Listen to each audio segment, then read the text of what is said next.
더불어민주당 대통령 후보로 선출된 문재인 후보는 전직 대통령 묘역을 참배하면서 정의로운 국민 통합을 강조했습니다. 국민의당은 오늘 대선에서 마지막 경선을 열고 후보를 확정할 계획입니다. 이미 지난주에 후보로 확정된 자유한국당 홍준표, 바른정당 유승민 후보도 본격적인 대선 행보를 이어가고 있습니다. 자, 취재기자 연결해 보겠습니다. 김도원 기자.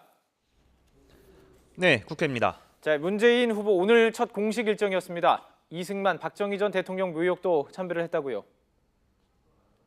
그렇습니다. 문재인 후보는 오늘 당 지도부와 함께 국립현충원을 참배하면서 이승만, 박정희 전 대통령의 묘역도 빼놓지 않고 참배했습니다.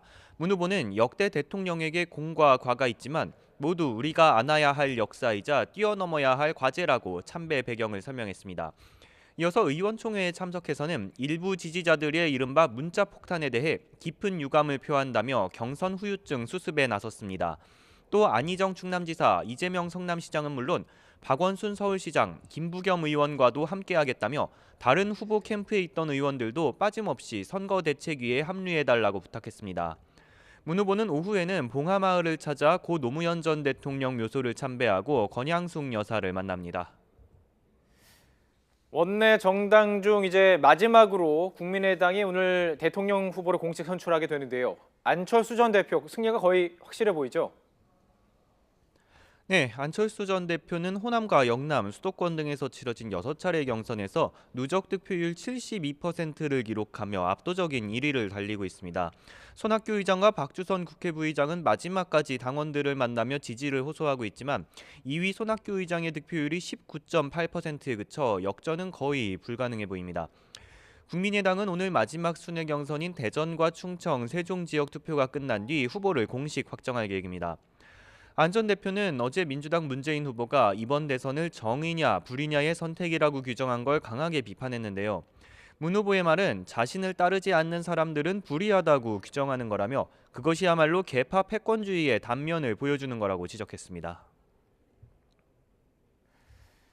네, 자유한국당과 바른정당 일찌감치 후보를 선출했습니다. 이 각 당 지지율을 높이기 위해서 노력하고 있다고요?